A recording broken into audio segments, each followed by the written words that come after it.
COVID-19 pandemic behind and returning to normal life. Alhamdulillah, praise the Lord. But the stress and the controversy over COVID-19 and the vaccines, or experimental injections as some call them, are not yet over.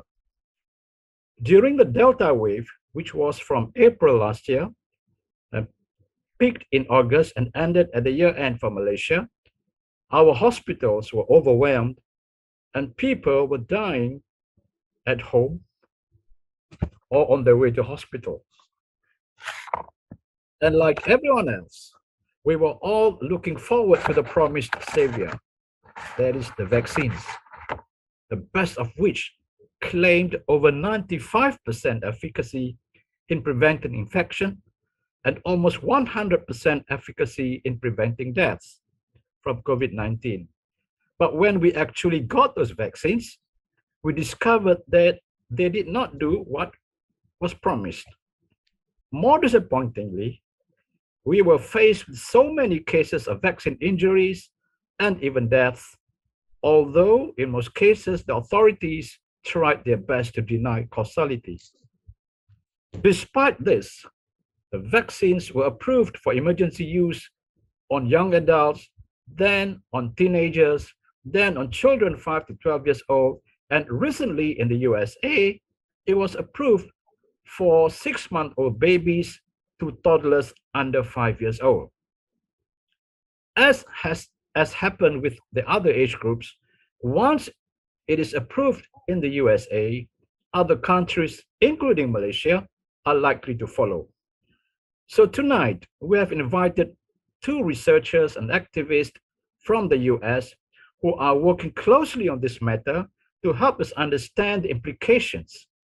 They are Ms. Karen Bracken and Mr. James Roguski. And to ask the right questions, we have the Honorable Dato Nadzim Johan, alias Toqqi, the Chairman and Chief Activist of Malaysian Islamic Consumer Association, better known as PPIM in its Malay acronym, and Dr. Sani Ashari, MD, the President of IMPAK, the Association of Community Initiative of Pro-Choice, here with us. But before we begin, please allow me to make a short address to our Malay-speaking audience. Assalamualaikum, salam sejahtera semua. Pada malam ini, kita telah menjemput 2 orang penyelidik dan aktivis dari Amerika Syarikat untuk berkongsi maklumat dan nasihat tentang vaksin COVID-19 ataupun dipanggil suntikan eksperimen oleh sebagian masyarakat yang telah pun, dan vaksin ini telah pun diluluskan untuk kegunaan kecemasan ataupun emergency use di Amerika Syarikat untuk diberi kepada bayi berumur 6 bulan ke atas dan kanak-kanak bawah 5 tahun. Sebelum ini, vaksin-vaksin ini telah pun diberi kepada kanak-kanak berumur 5 tahun ke atas sehinggalah ke dewasa.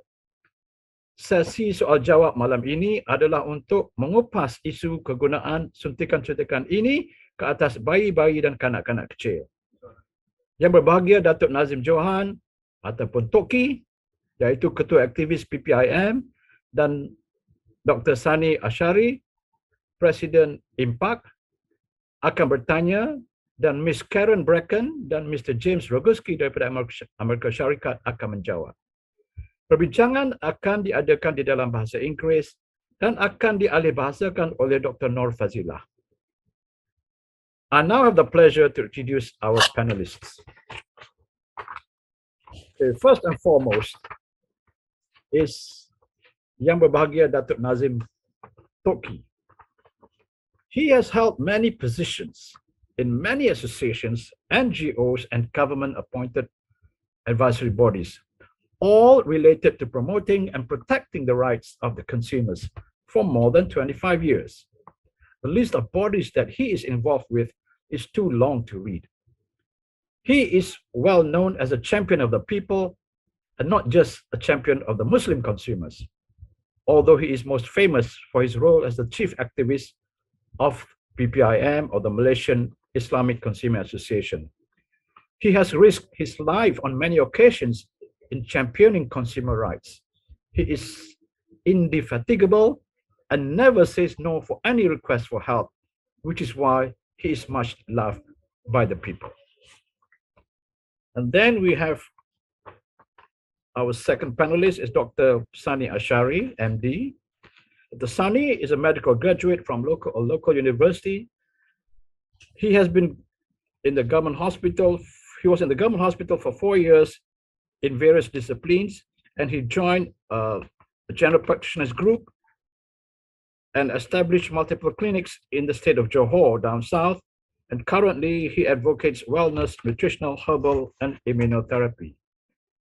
And he is the deputy president of GPMC, another NGO, very much involved in the COVID and vaccine issue, and also is a health advisor to PPIM. And then we have our guests, panelists from the US. Miss Karen is very humble. She just gave me a one-line introduction that says that she is a citizen activist fighting for medical freedom, classical education, and fighting against globalism. Last but not least, we have Mr. James Roguski, who is a researcher, author, natural health proponent, and an activist who believes that the old systems are rightfully crumbling, so we must build their replacements quickly. His goal is to organize evidence of criminal activity on the part of government officials, corporate executives, and mainstream media companies. James has been working tirelessly to help expose the lies, corruption, and simply stated, the evil actions of those who will be shown to have been on the wrong side of history. All right, so that's 4 distinguished people on our panel. And since this is a very much a people issue, I would like to start off by inviting Toqqi to ask the first question. Toqqi, are you here? Can you hear me? Yes. Okay. Doctor, how are you? I'm fine. It's been a while since we last had tea, at least. Okay, thank you for making this arrangement. You know, those people who are putting, I think, a big effort to make this session, you know, come through. And we are very lucky tonight that we have what we must consider as expert in these areas that we have been having questions. Yeah. So there are so many questions to ask, but I think I'm asking on behalf of most other people. Of course, I still have 3 years old baby, but I think I may have I may have passed that category. Yeah. But I don't know. Maybe who knows? You know, we may have new babies coming anyway. Anyway, how are you, James? Very good, thank you. Karen, how are you? With me is Dr. Sani. So maybe, you know, can we ask, actually these questions are given to us by many people out there who are in, a big doubt as what is happening now. And although we have passed these 2 years, I think, of terrible lockdowns and whatever, but I think questions are still there unanswered. In fact, maybe I just want to share a bit. We have taken our minister and Ministry of Health to the court, you know, to ask the court to give us the order for the minister and the ministry to ask questions that they have been running, you know, not to answer us. So now at least we have you maybe, you know, we're lucky we have you to answer us, because the ministers, they have run away. And unfortunately, you know, the court has not given us our request for them to answer us under the judicial review that I mean normally the legal fraternity would say to request the court to answer questions. Yeah. So now we have some questions. So I hope we can help our members of the public who are in need to have these questions answered for them. Yeah. So question number one is my child or baby in any danger from COVID infection or Omicron? In Malaysia, we have Papa Cron, Mama Cron, and all the Crons, So maybe, Karen or James, we could have your special answer.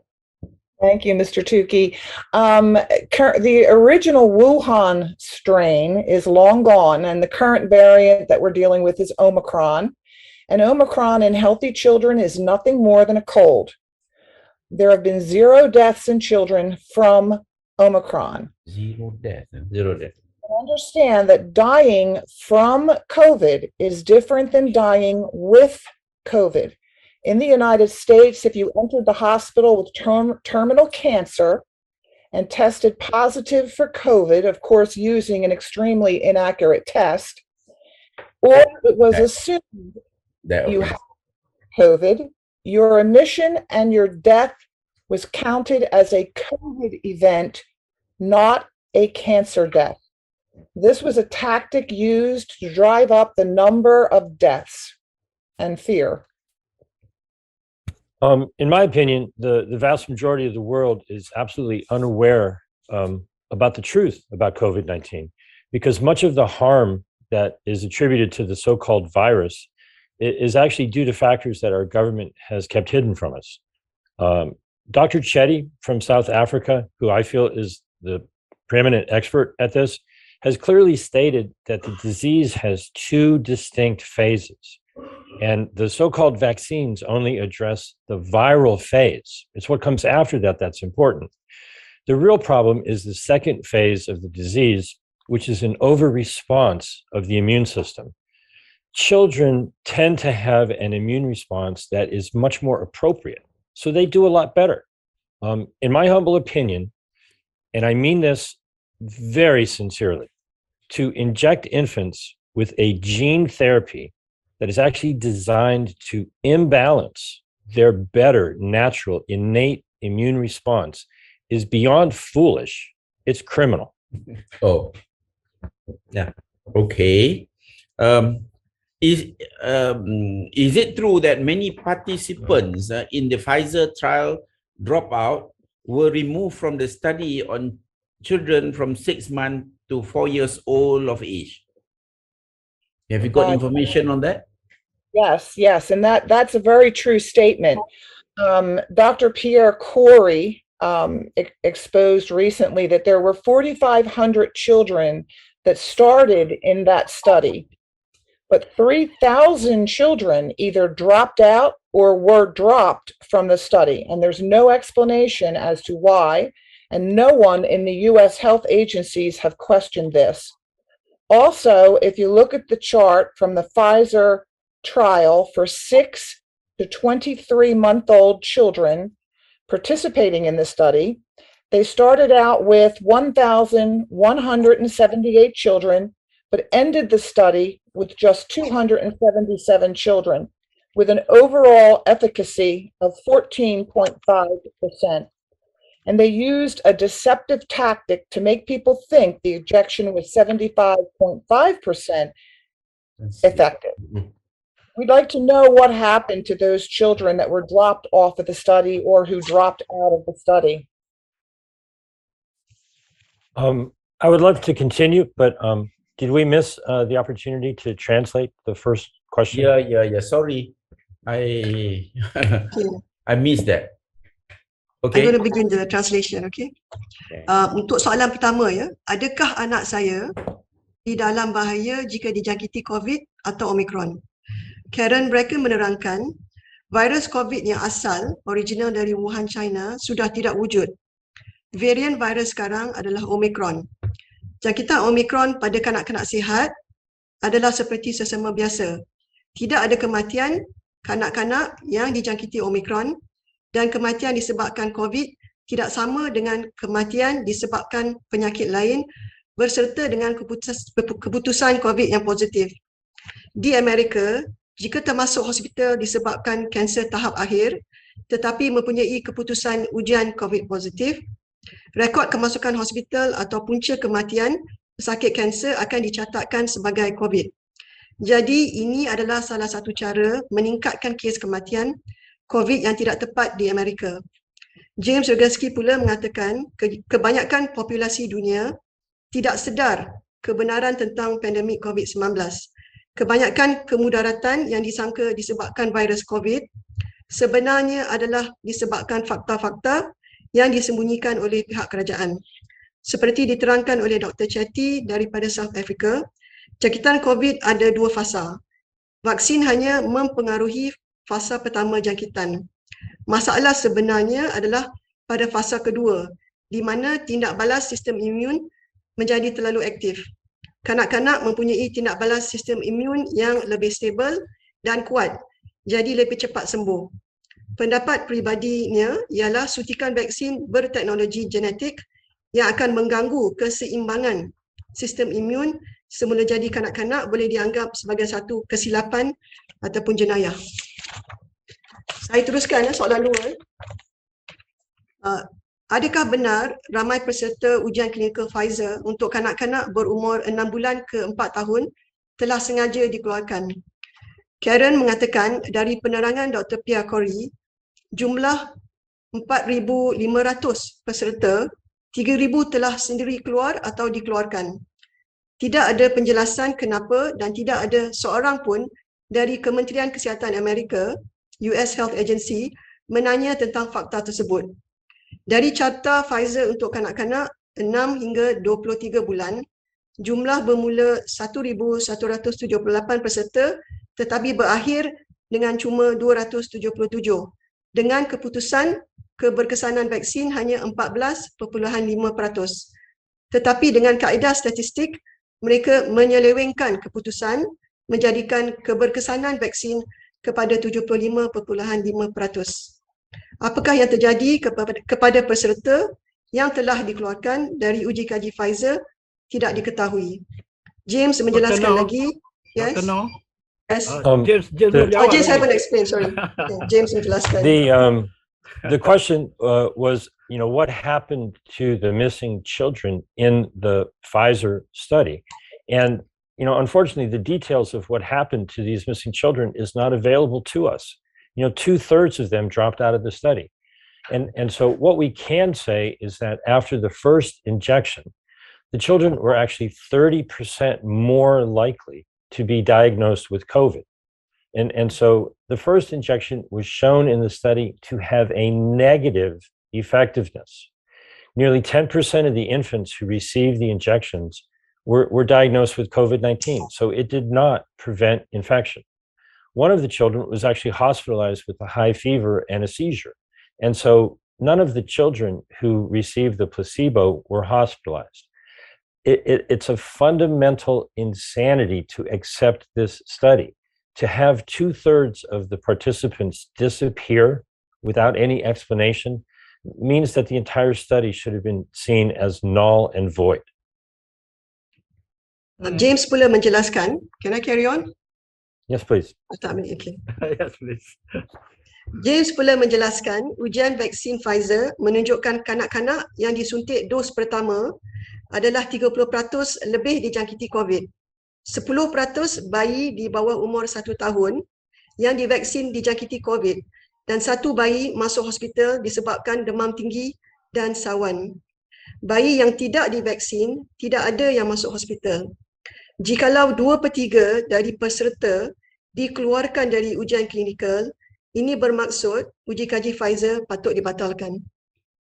Okey, terima kasih Dr. Noor. Kita tengok Toqqi is so anxious to ask the questions.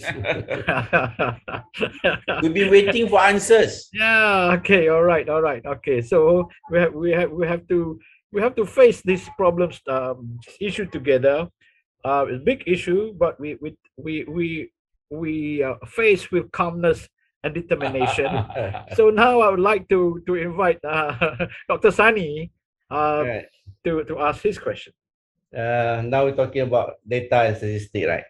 Now the question is from the study. Is it true that the data was cast aside and immune bridging, so-called, which is a test for antibodies, was used to approve the COVID injection or COVID vaccination, the immune bridgings?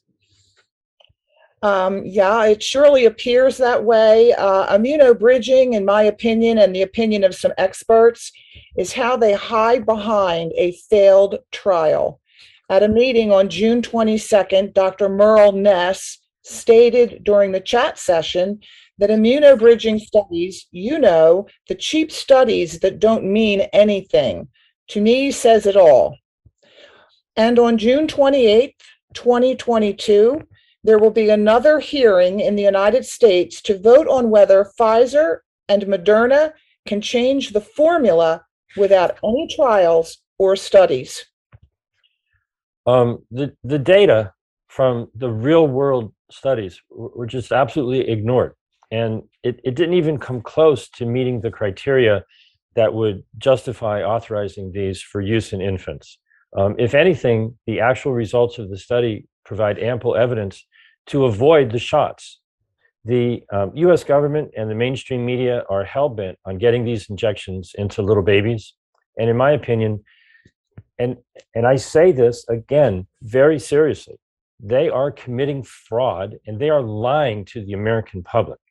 And so actively avoiding any discussion of the actual results of the study while they're presenting, this information about immunobridging, they're just trying to cloud the issue. And as Karen said, hide behind something to protect themselves. Okay, soalan 3. Adakah benar data Pfizer telah disingkirkan dan immunobridging atau penghubung imun yang bermaksud kaedah membandingkan tahap antibodi di dalam badan di antara dua kumpulan berbeza umur telah digunakan untuk meluluskan vaksin Pfizer? Karen menerangkan immunobridging pada pendapatnya dan beberapa pakar adalah kaedah yang digunakan untuk menyembunyikan kegagalan sesuatu ujian klinikal. Pada Jun 22, Dr. Ness menyatakan kajian immunobridging adalah kajian murah yang tidak bermaksud apa-apa. Pada Jun 28, 2022, ada perjumpaan di Amerika untuk mengundi sama ada syarikat Pfizer atau Moderna boleh menukar formula vaksin tanpa ujian klinikal atau kajian. James pula menerangkan keputusan uji kaji Pfizer jelas tidak memenuhi kriteria kelulusan untuk kanak-kanak, tetapi sebaliknya mempunyai bukti cukup untuk tidak menerima vaksin suntikan COVID. Malangnya kerajaan Amerika dan pihak media bersungguh-sungguh hendak memulakan vaksinasi kanak-kanak. Pada pendapatnya, ini adalah satu jenayah dan penipuan terhadap rakyat Amerika. Kerajaan sengaja mengelak sebarang perbincangan mengenai keputusan uji kaji dan dengan menggunakan manipulasi bahasa untuk mengkaburkan fakta sebenarnya. Okay, thank you. Toqqi, you ready to ask more questions? Yep. Okay, off you go. Okay, as the COVID injection doesn't stop transmission, infection, hospitalization, or death, I mean, then what are we vaccinating against, actually? This is a bit funny, it doesn't make sense at all, yeah? This is a great question, and it's a question that people should be asking before they consider getting this injection. Although the United States government still says this injection reduces deaths and decreases severe symptoms, I have seen no data to substantiate that claim. And how do you determine that someone who was vaccinated and got COVID would have died without the vaccine? And how does that statement make any sense when more vaccinated people are hospitalized and dying from COVID and Omicron than unvaccinated people? Del Bigtree from the Informed Consent Action Network via a Freedom of Information request, recently proved that the CDC has no data to support their claim that COVID injection does not cause variants.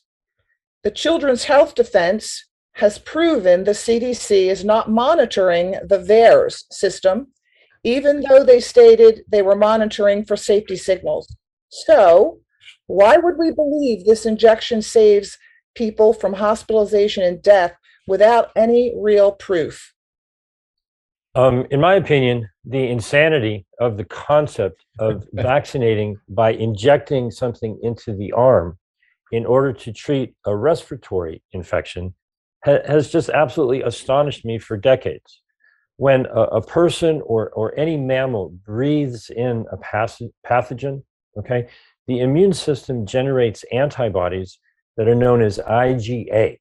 And they're secreted through the mucous membranes in the sinuses, in the mouth, in the throat, and in the lungs, and also in your digestive system. And so natural immunity is far more appropriate than bypassing the natural response by injecting something into the arm.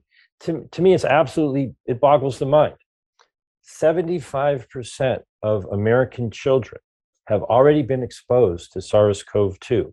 And they have this better form of immunity.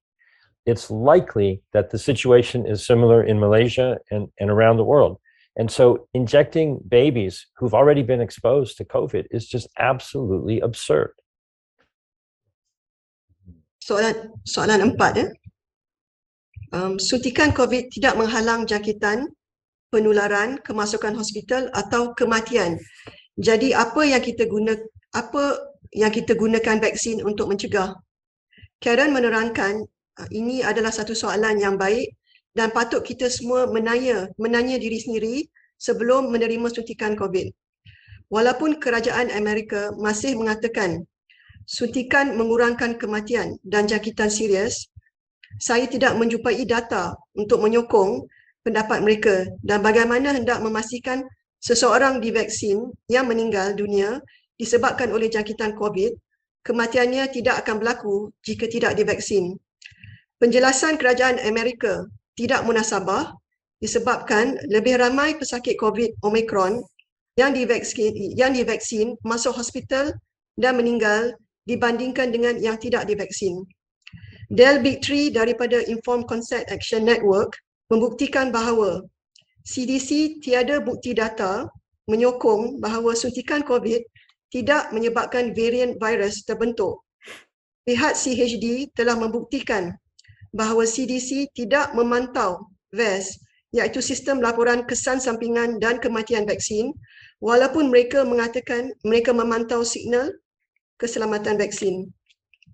James pula menerangkan bahawa apabila bernafas, kuman ataupun patogen akan masuk dan menyebabkan sistem imun menjanakan antibodi jenis IgA di permukaan rongga hidung, tekak, paru-paru dan saluran penghadaman. Sistem imun semula jadi ini adalah jauh lebih baik dari terus menyuntik masuk patogen ke dalam otot lengan tangan tanpa memberi peluang sistem imun di rongga pernafasan untuk mula bertindak dahulu. 75% kanak-kanak Amerika telah dijangkiti COVID-19 dan mempunyai imuniti yang lebih baik. Kemungkinan ini adalah sama di Malaysia dan di seluruh dunia. Suntikan vaksin pada bayi adalah tidak masuk akal. Okay. So far, it looks like the vaccines are far from what was promised to us. I think Dr. Sani will have more questions in this line. Dr. Sani. Yeah, thank you. With all the misinformation and also the mispresentation of the data by the pharmaceutical or injection manufacturer, or by CDC, or by WHO, or by FDA, or by NIH, whatever, NID, etc.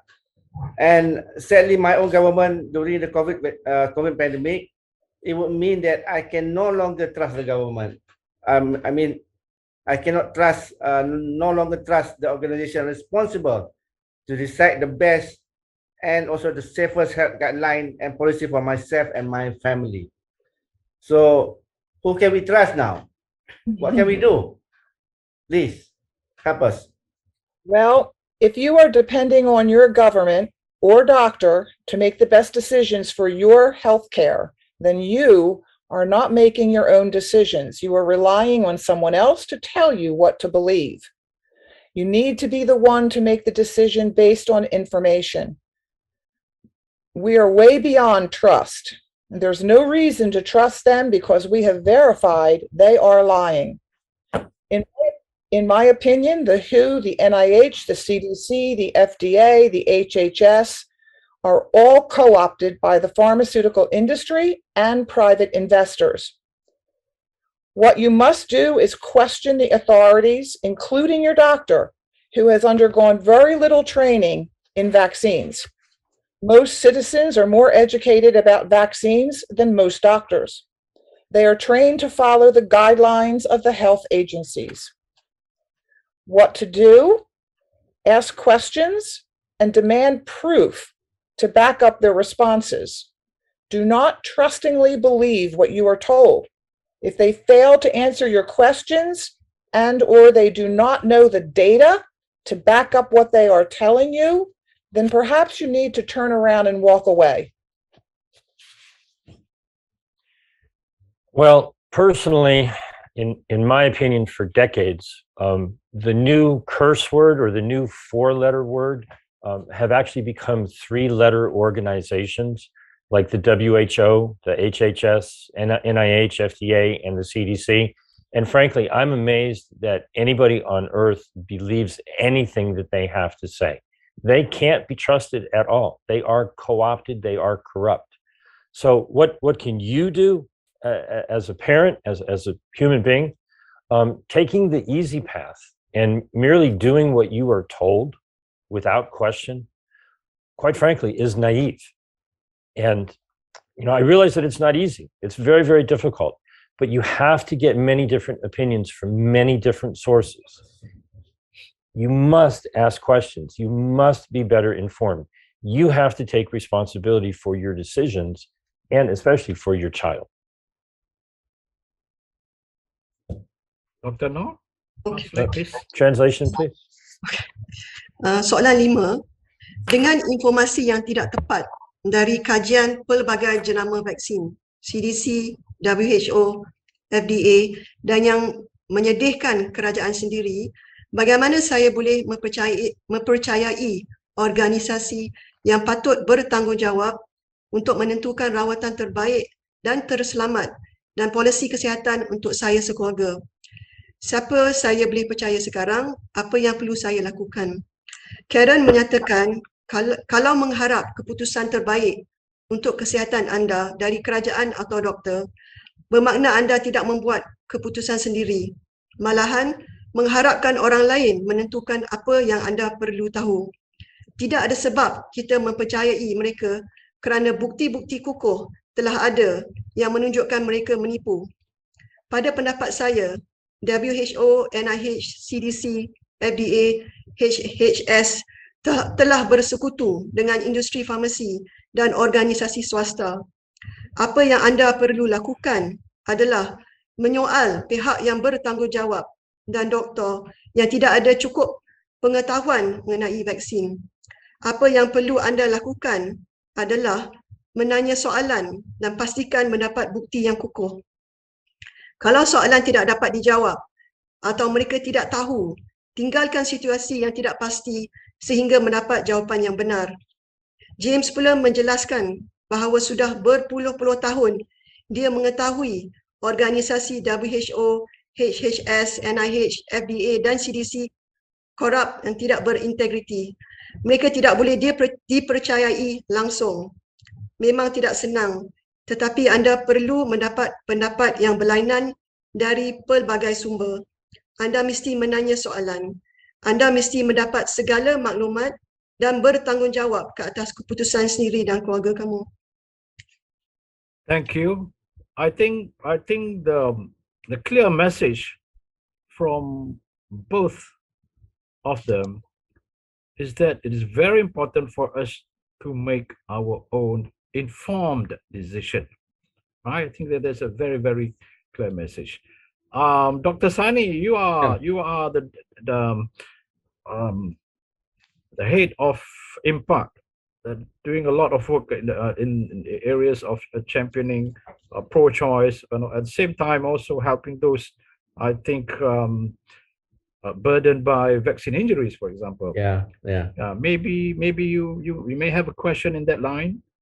From that perspective, I think what we have seen for the past 2 years, we saw that the early warning safety signal, especially from the US side, using the US vaccine adverse event reporting system, the data showed even from the beginning of the injection rollout, an unacceptable number of adverse event and deaths temporarily related to the COVID injection. I have seen a lot of cases. I've seen a lot of mortality. So now, how many adverse events and deaths need to be reported to stop any vaccination campaign?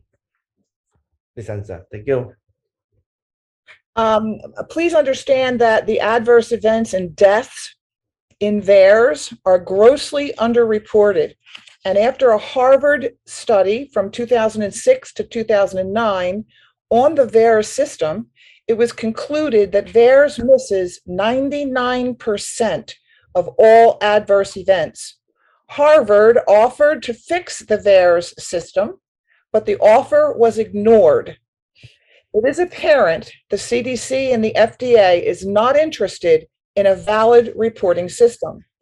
It was recently discovered by the Children's Health Defense that the CDC has not been monitoring VAERS for safety signals, even though they said they saw no safety signals in VAERS. To me, 0 deaths or disabilities in babies and children is the only acceptable number after the COVID injection.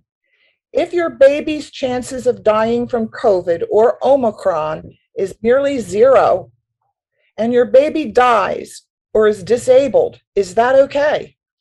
Is it okay that you should give up your baby's life or future for someone else? During the 1976 swine flu epidemic, after the death of 25 people from the injection, the program was stopped. I believe somewhere around 50 people ended up actually dying, but many were disabled from the injection. Why is this time different? To me, it's all about profit. It is all about the corruption that has become a normal part of politics and science since the swine flu hit in 1976. And a lot has changed in the past couple decades. Karen has pretty much said all that anybody needs to know. And so I'll just add a little tiny something, okay? Clearly, the injections are harming, disabling, and killing thousands, if not millions of people. Please take your head out of the sand. These injections are biological weapons. Soalan 6, signal keselamatan dari VAERS Amerika menunjukkan pada permulaan kempen vaksinasi sudah dilaporkan jumlah kesan sampingan dan kematian disebabkan oleh suntikan COVID tidak boleh diterima. Berapa angka kesan sampingan dan kematian perlu ada untuk memberhentikan kempen vaksinasi? Karen menerangkan laporan VAERS sebenarnya di bawah jangkaan, underreporting. Kajian dari Harvard 2006 hingga 2009 menunjukkan data VAERS tidak melaporkan 99% kesan sampingan. Harvard hendak membantu membaiki sistem tersebut, tetapi CDC dan FDA tidak berminat untuk mendapat reporting system yang berkualiti. Children's Health Defense mendapati CDC tidak memantau signal keselamatan daripada VAERS. Pendapat saya, sifar kematian atau kecacatan bayi dan kanak-kanak adalah angka yang boleh diterima selepas suntikan COVID. Risiko kematian disebabkan oleh COVID Omicron ialah hampir sifar dibandingkan risiko kesan sampingan vaksin. Pada 1976, semasa pandemik sesama babi swine flu, Selepas cuma 25 kematian disebabkan vaksin, program vaksinasi dihentikan. Keseluruhannya lebih kurang 50 kematian dan ramai yang ada kesan sampingan. Pada saya, ini semua melibatkan keuntungan pihak tertentu. James pula berpendapat suntikan adalah berbahaya, memberi kesan sampingan dan telah membunuh beribu dan berjuta manusia. Sedarlah bahawa suntikan ini adalah senjata biologikal, bioweapon. Toqqi, Hmm. yeah, we have heard the information that's quite disturbing. Okay, and the problem seems to not be solved. And there's all sorts of information coming from all sorts of sources. But what we are hearing tonight is that things are not as nice or as good as what the official channels have been telling us. But this information are available. Many are talking about it, and experts and activists like tonight. So what's the one question that's so obvious that maybe you as a champion of the people want to ask? Yeah, I think what we need is integrity of news. And I think here we have not seen official news carrying this issue to the public. In Malaysia, you know, it was very difficult in the beginning, but now so far we've been pushing, you know, the media owners and whatnot. I think they are trying to do something, but I think they are like being suppressed their effort to share news are clearly, I would say, being suppressed. So from your end, you know, in America, I thought they provide, you know, effective reporting on issues like this, but we are not seeing whatever that we should be seeing at the moment. So maybe, you know, your comment on that. Why? What could we do on this issue? Well, in the United States, the media was given $1 billion to push the vaccine narrative. The media in the United States makes billions of dollars in ad money from the pharmaceutical companies. Many of our elected officials also get campaign money from pharmaceutical companies. I believe the pharmaceutical industry is holding our countries hostage. In my opinion, you have to just wake up and realize that the large media corporations do not care about you at all. They are in a business to make a profit. They are controlled by government regulators and their corporate advertisers. The sooner you realize that, the better off you will be. And in all seriousness, throw your television out the window. All right, just make sure it doesn't hit anybody on the way down. Soalan 7. Kenapa pihak media tidak memberi informasi kepada orang awam? Karen menerangkan, di Amerika, pihak media telah diberikan $1 bilion untuk menggalakkan kempen program vaksinasi. Media Amerika mendapat berbilion dollars dari pengiklanan untuk syarikat farmasi dan ahli politik mendapat wang dari syarikat farmasi untuk kempen politik mereka. James mengharapkan kita sedar bahawa organisasi besar media tidak kisah tentang nasib kita. Mereka hanya hendak perniagaan beruntung. Mereka dikawal oleh kerajaan dan syarikat pengiklanan korporat. Lebih awal anda ada kesedaran, lebih baik untuk anda. Tutup televisyen, selepas itu buang keluar tingkap. Cuma pastikan anda tidak mencederakan seseorang di bawah. Okay, thank you. It's shocking for me to hear that the media has given 1 billion to push the vaccine. We also know that the hospitals are given incentive for every COVID case that ends up in ICU. So the hospital got no reason not to make sure that the patients get sick because they get paid for every case that goes into ICU. And we know that the FDA and the CDC seem to be partners with the pharmaceutical industry instead of protecting the people. I don't know what's going on. Dr. Sani, you better ask more sane questions to try to unravel this mess. So my concern on educating people and public on drugs, medication. We try to minimize as much as possible numbers of drugs that they've been taking every day, because drug is still drugs. They are not food. They are not been digested properly. So 20 years back, when my early practice in the public health department, we have babies I given injection vaccination to babies as well, with a program which is as early as the day of birth, even before the child breastfeed, you know.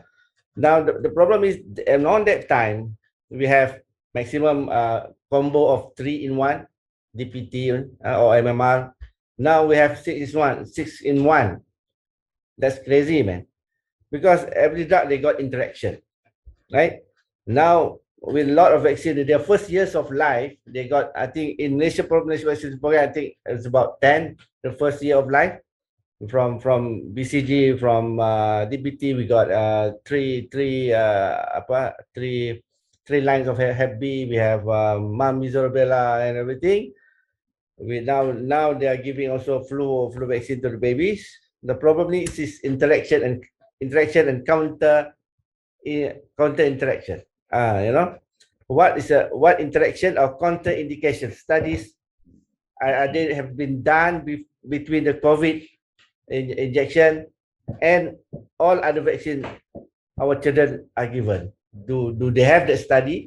Because on top of tens that we have been giving, are we going to put more on this mRNA or what? Do they have a study in the US? No. The Pfizer and Moderna fact sheets for children 6 months to 4 and 5 years of age clearly state there were no interaction studies conducted, so there is no way at this time of knowing if giving a baby or child a childhood vaccine along with a COVID injection would cause that baby or child harm. In essence, our babies and children are being used as the long-term study that should have been conducted in the laboratory under unbiased oversight. When the manufacturer is in control of the vaccine creation, the trial, and the results, we cannot go blindly into the night.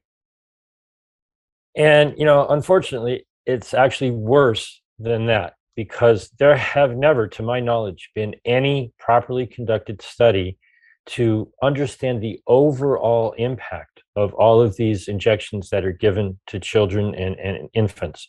Your baby is the test subject in this experiment. Soalan 8. Bayi mendapat vaksin yang banyak semasa tahun pertama lahir.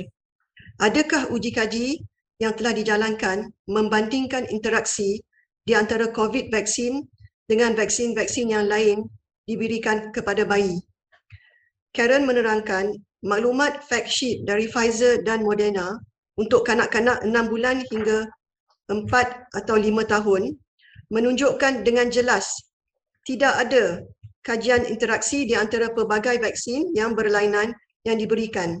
Jadi kesan sampingan dan bahaya tidak diketahui jangka pendek atau jangka panjang. Sepatutnya kajian dijalankan di dalam makmal secara tulus dan profesional. Pada pengetahuan James, tidak ada kajian yang berwibawa yang telah dijalankan untuk menentukan bahaya memberi jumlah suntikan kepada bayi dan kanak-kanak. Bayi adalah seperti bahan ataupun subjek kajian. Dr. Sani, Yeah. You happy with the answers, and I allow you to give a follow-up question on that. That one was an expected answer, but I want to have a clear answer from the people from the States. the decision from the states. Because whatever happened in the state, we some sort like follow. Whatever the WHO, which is not, it's just an NGO, we also follow. I don't know what happened to our country. Now, but the question is that really the COVID vaccine or COVID injection fully approved in the United States? No. The COVID injection has been approved for emergency use authorization only. An EUA cannot be mandated by US law, but that doesn't seem to mean much when it comes to COVID. When you see approved by the FDA, understand that it is not full FDA approval. It is authorized for EUA only. The sad part is the United States is now looking to approve this injection for 3-month-olds and up. According to the Nuremberg codes, no one can be coerced to participate in a clinical trial against their will. Absolutely everyone on earth, United States, Malaysia, everywhere on earth, has the right to determine what is or is not done to their bodies. You are free to make the decision, whatever you wish, for you and your baby.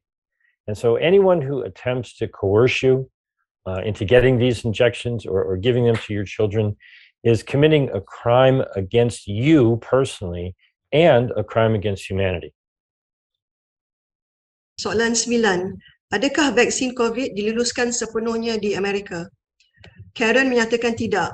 Suntikan COVID adalah di bawah Emergency Use Authorization, EUA. EUA bermakna tidak boleh dipaksa.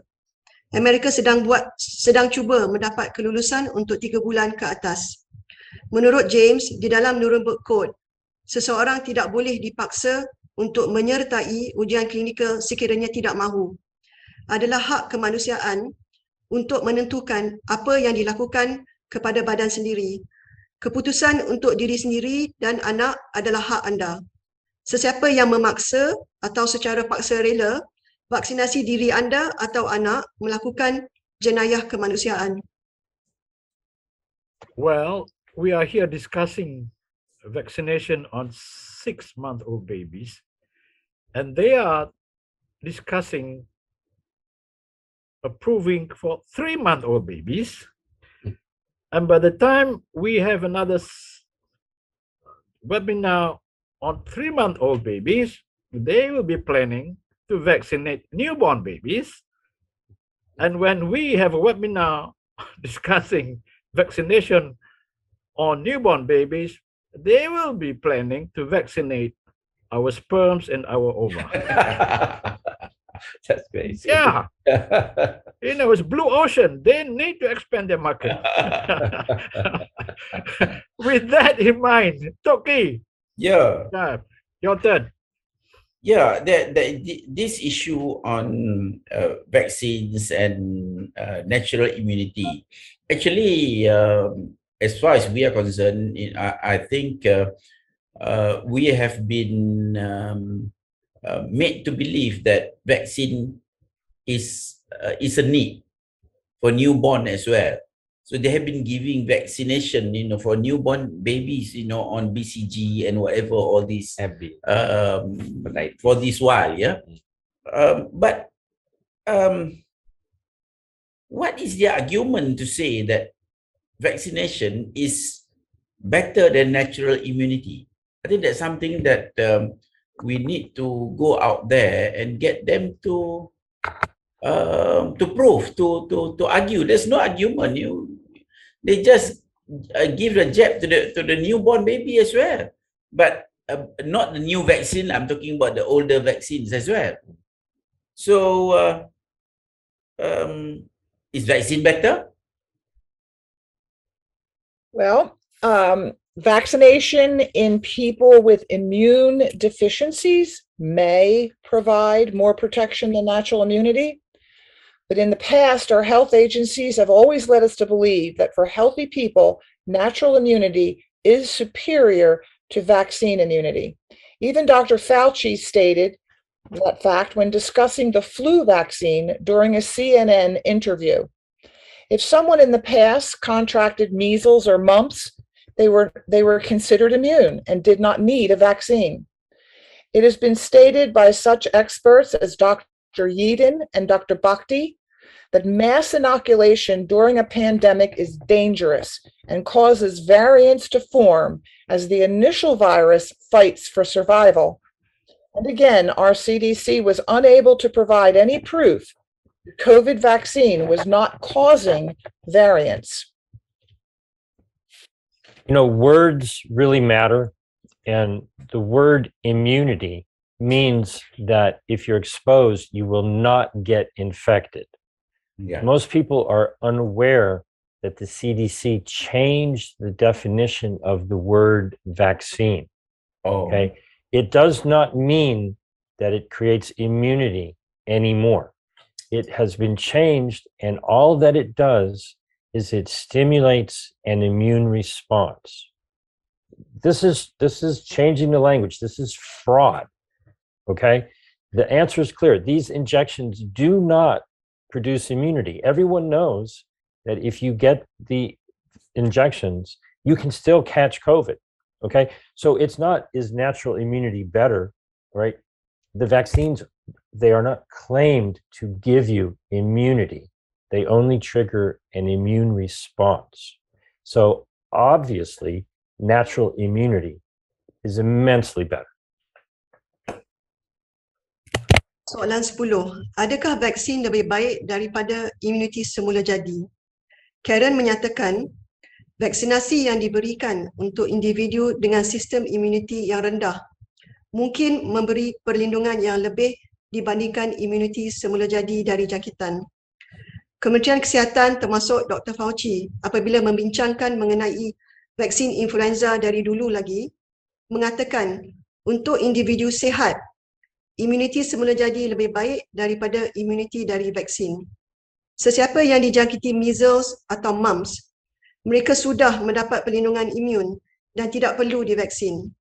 Pakar seperti Dr. Yeadon dan Dr. Bhakti mengatakan vaksinasi beramai-ramai semasa pandemik adalah berbahaya sebab boleh menyebabkan terbentuk varian virus apabila virus cuba melawan untuk hidup. CDC tidak boleh membuktikan suntikan COVID tidak menyebabkan varian terbentuk. Pendapat James adalah imuniti bermaksud anda terlindung daripada jangkitan. Jelas bahawa definisi vaksin telah diubahkan kerana vaksin tidak diperlukan lagi untuk memberi imuniti terhadap jangkitan. Definisi vaksin sekarang cuma perlu merangsang tindak balas imun dan tidak perlu terbukti memberikan perlindungan daripada jangkitan.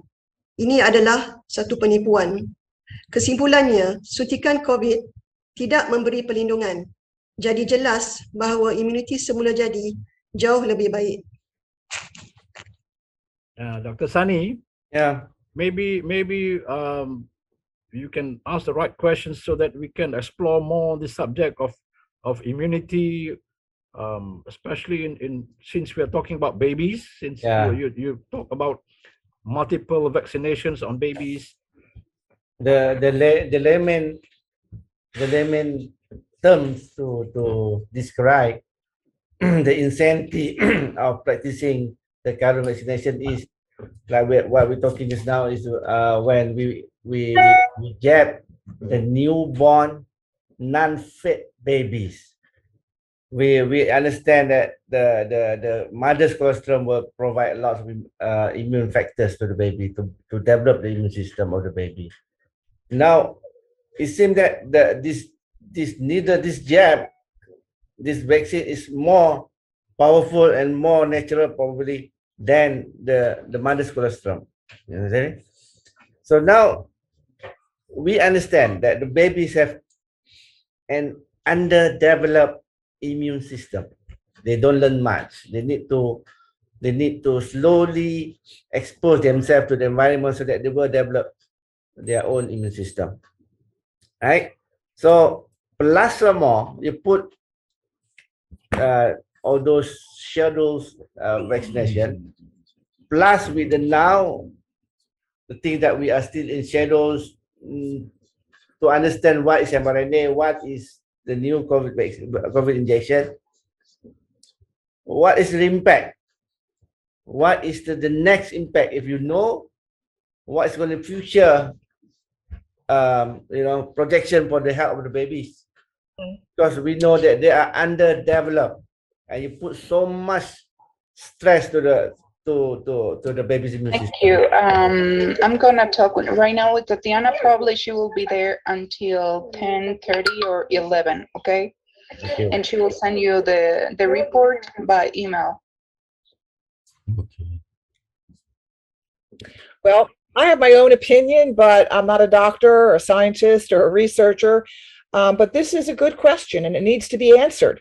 My own belief is that we give babies and young children too many vaccines, and we are not allowing their natural immune system to develop as designed to provide a robust immunity into adulthood.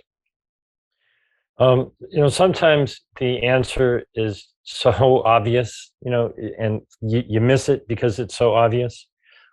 They only studied children for a couple of months. So how could anybody possibly know what the long-term effects are? They have not done long-term safety and efficacy studies. That's the point. That's the problem. Okay. They don't have any data. And so if they say it's safe, they are lying because they could not possibly have done studies to show that that is safe long-term. Okay. Now, the reality is that the children's immune systems are doing far better. Children don't die from COVID. They don't end up in the hospital from COVID. They get sick and then they get better and then they have a natural immunity. What we should be doing is examining how and why the children's immune systems are handling COVID better than adults' immune systems. We have it all backwards. We shouldn't be messing up their immune systems. We should be learning from them. Soalan 11. Bayi mempunyai sistem imun yang belum matang. Jadi apakah kesan negatif yang mungkin berlaku disebabkan oleh suntikan COVID? Pendapat Karen adalah bayi dan kanak-kanak diberikan terlalu banyak suntikan vaksin dan kita tidak memberi peluang untuk sistem imun mereka untuk matang supaya memberi sistem imun yang kuat di masa dewasa. James menjelaskan lagi, belum ada ujian menentukan keselamatan. Cuma hanya beberapa bulan dan keberkesanan vaksin jangka panjang untuk menjawab soalan ini dengan cukup data dan bukti tidak ada, dan ini adalah satu masalah. Sistem imun kanak-kanak melawan jangkitan COVID lebih baik dari sistem imun orang dewasa. Soalan yang patut kita tanya adalah bagaimana kita belajar daripada sistem imun kanak-kanak yang efektif daripada seolah membuat uji kaji ke atas mereka dan menyebabkan sistem imun mereka berfungsi dengan kurang berkesan. Okay, Dr. Sani, James has suggested a question that you should ask. Is there another question you also would like to ask? Yeah, on top of that is from the schedules vaccination that we understand or that we're practicing now. The Amir still having clinics. I'm a pensioner. I don't have a clinic anymore. But the thing that we understand about vaccine is have to go whatever products that been available in the market now has been gone through 10 years, 20 years, 30 years after long-term studies. But still we still have those children develop a lot of autoimmunity, those got brain tumors, everything still got, but that is probably the best, probably less side effect of after having gone through the long-term studies. But in this case of the COVID, I know the answer is there, but this common question that we accept from the consumers, we receive from consumers, is there any long-term studies on the effect of this COVID injection on the children? Please.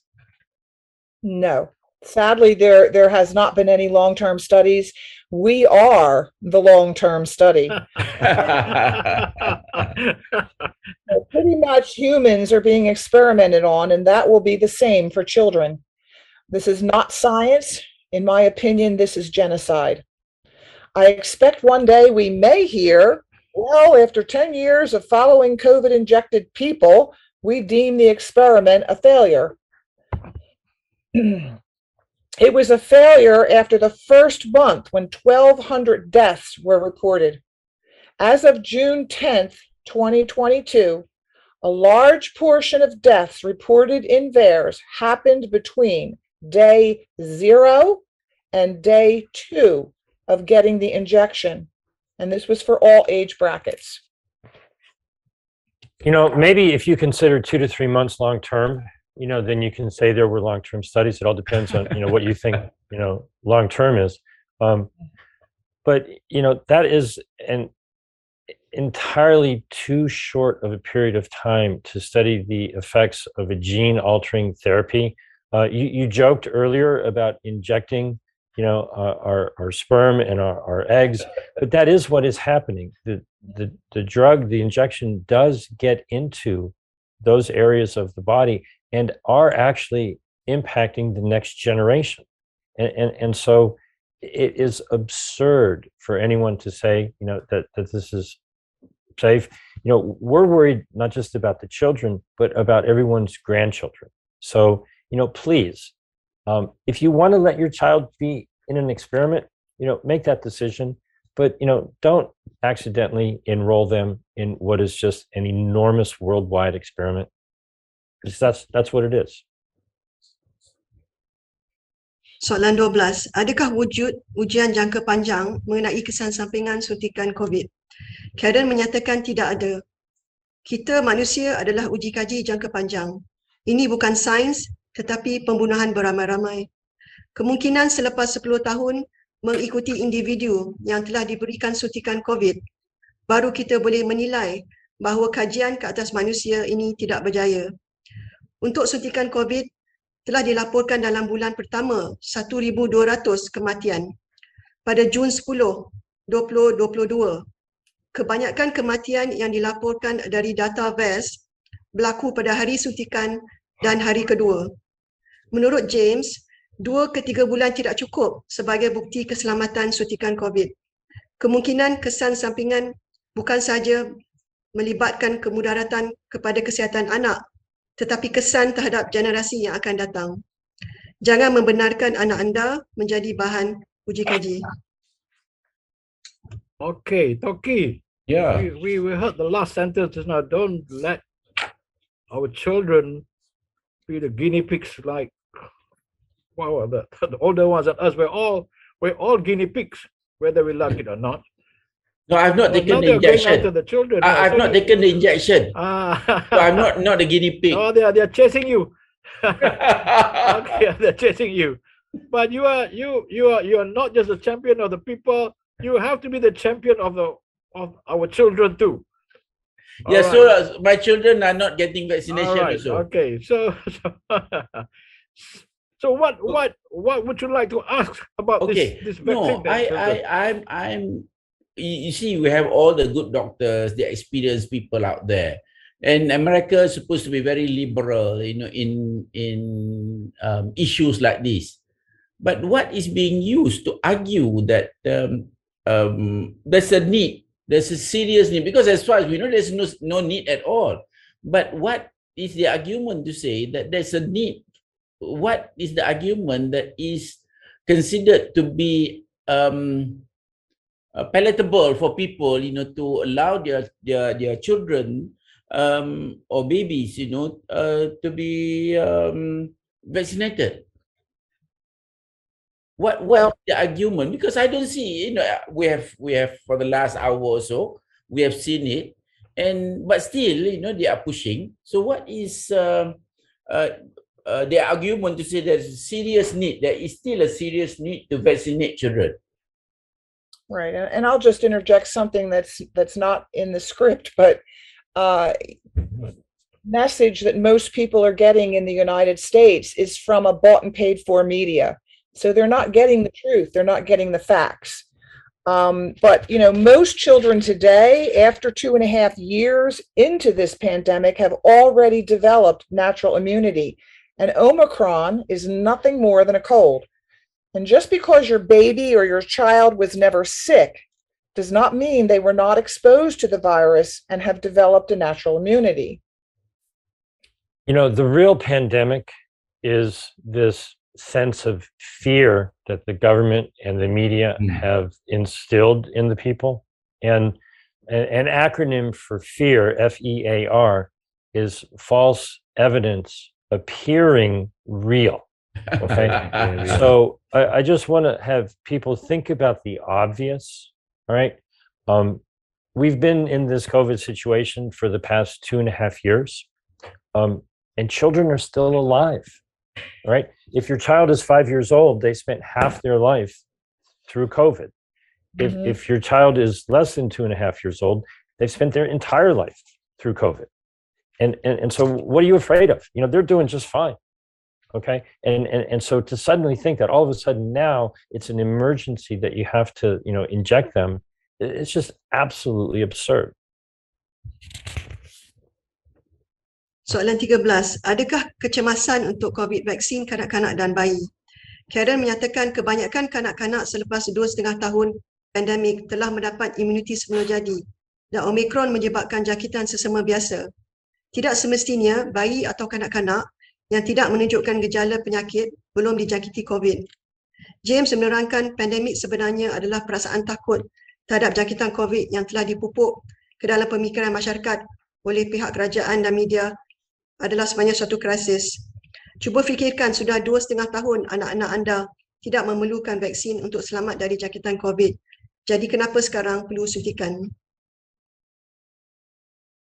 Okay. Toqqi, are you happy with Yeah.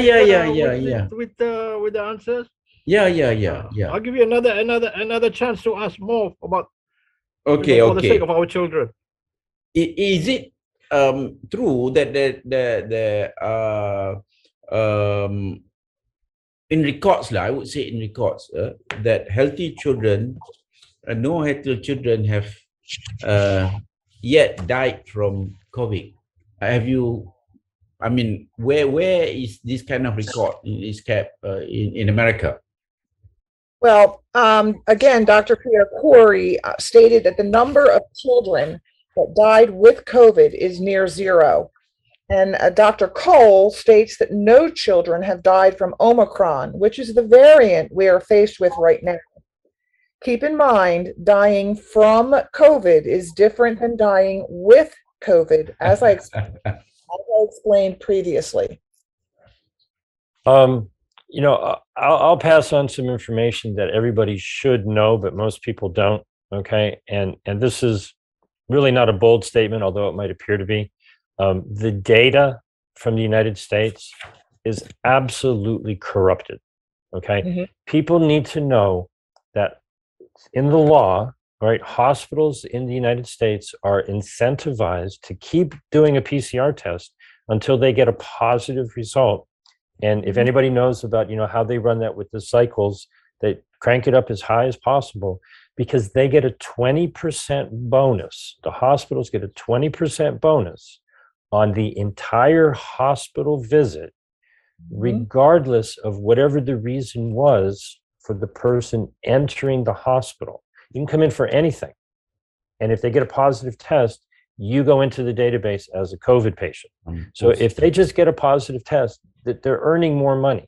So, you know, at this point, no one can really say, you know, how many deaths are caused by COVID because the incentive that, you know, the hospitals are incentivized to make up these numbers. The entire database is corrupted. Soalan 14, adakah benar tidak ada kanak-kanak sihat yang mati disebabkan COVID? Karen menyatakan, Dr. Pierre Corey mengatakan jumlah kanak-kanak yang mati disebabkan COVID hampir sifar. Dr. Cole pula mengatakan tidak ada kematian kanak-kanak disebabkan oleh Omicron. James menjelaskan data daripada Amerika adalah sangat korup atau tidak berintegriti. Hospital diberi insentif untuk mendapat keputusan ujian PCR yang positif sebab diberikan bayaran sebanyak bonus 20% jumlah bil kemasukan pesakit hospital, tidak kira sebab pesakit itu dimasukkan. Angka kematian sebenar COVID-19 tidak ada sesiapa yang tahu kerana seluruh pangkalan database adalah korup. Okay, one final question. Dr. Sani, you have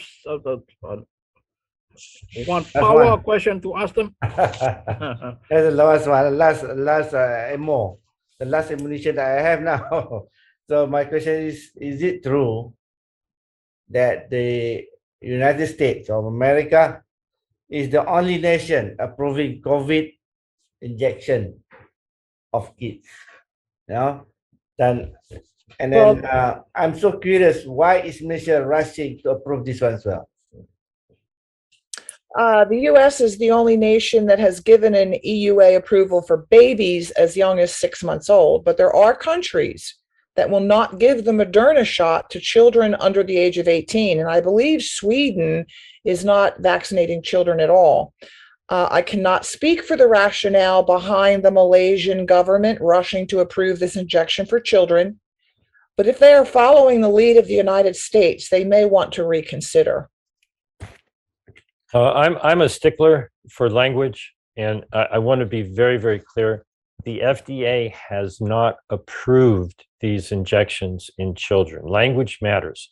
They have authorized it for emergency use, okay? Mm-hmm. So they have not shown that it's safe and effective. They've authorized an experiment, okay? Let that sink in.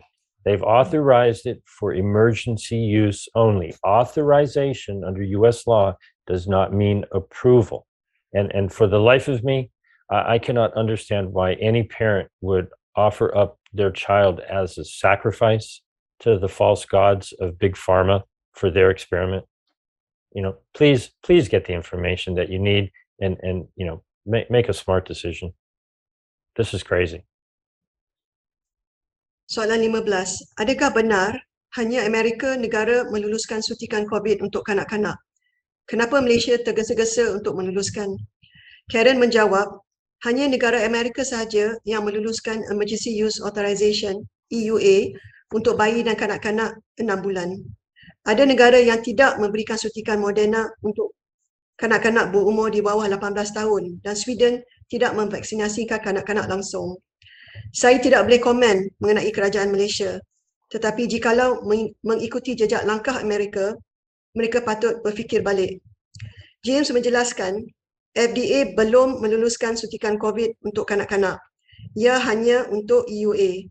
Saya tidak faham jika ada ibu bapa yang sanggup memberikan anak-anak mereka suntikan daripada syarikat farmasi besar yang tidak boleh dipercayai, seolah adalah sesuatu pengorbanan anak sendiri. Okay. Okay, we have covered 15 questions. I think that is sufficient. We actually have some questions from the audience, but after going through the questions, I'm not sure whether it's the appropriate questions for our panelists to answer. But just out of curiosity, maybe I will read the question. One is it true that COVID vaccination has a big agenda about controlling the human, about controlling humans and turning humans to transhuman that can be controlled by other elites? You know, this is like maybe we can try. We can try and answer yes. Second question is, on top of spending millions of ringgits or dollars, this for Malaysia is ringgits, on buying vaccines, what about allocating certain amount of money on R&D done by our own people in our own country with collaboration with specialists from the so-called advanced R&D institutions? So there's a check and balance. There's a question for our Ministry of Health to that doesn't make money. Yeah, okay. And third question is, this is from a doctor friend, Dr. Julia. Most of the pregnant mothers have been vaccinated with COVID vaccine. Since it's an mRNA vaccine in the nucleus of the mother, will affect the baby's DNAs. I think there have been some reports on the big number of miscarriages on this. But if anybody want to add any info on this? I'll make a statement on this. Dr. Naomi Wolf put out a report. She has a team that's working on the Pfizer trial documents, ripping them apart and looking at the data. And she said that pregnant women were not included in the trial. As a matter of fact, if you were pregnant, you were not allowed to participate in the trial. But during the trial, 270 vaccinated women became pregnant. 234 of those women disappeared from the study, just disappeared. 36 of those pregnant women during the study who carried their babies to full term, 28 of those babies died. Wow.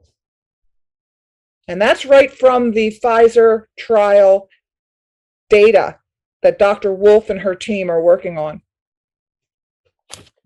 If I may, Yeah. to try to cover, I think you asked about 3 questions, okay? The issue, the big issue, the overriding issue, okay, is how does an individual person best address their unique health needs, okay?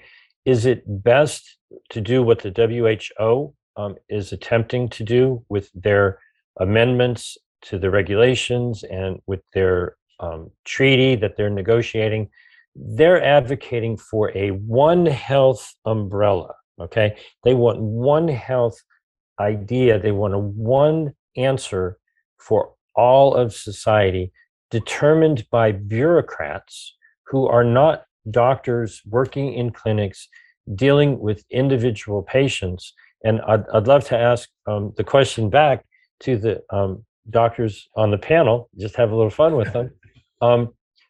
Do you do the same thing for every person who comes into your clinic, regardless of what symptoms or what their life is about, their age, their unique health history?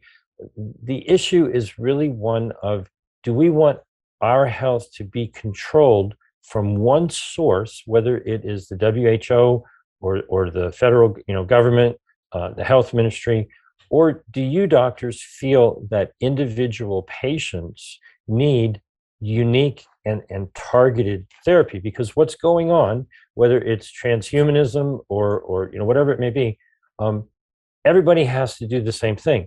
Now, the word that scares me is herd immunity, because they're actually treating us like we are herd animals, right? Everybody gets the same injection. Everybody has to do the same, treatment. And I would just like to ask the doctors to speak to the uniqueness of each one of their patients. Mm-hmm.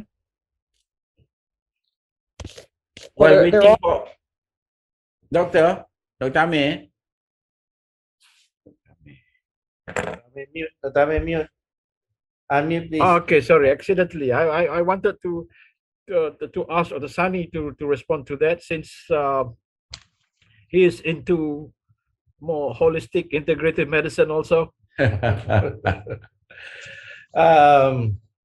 It's a choice. It's a choice. To me, everything got there's a choice for everybody, because the very basic human that God created is, we are created not equal.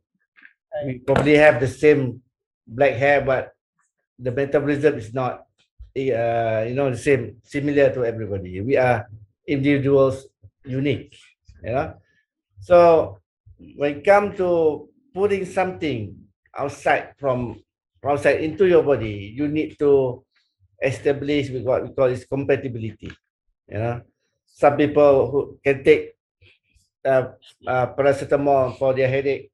Probably Toqqi take 1-2 tablet paracetamol for the headache. It gone in 5 minutes. But to me, for example, it blow my eyes. You know, I got allergic to that.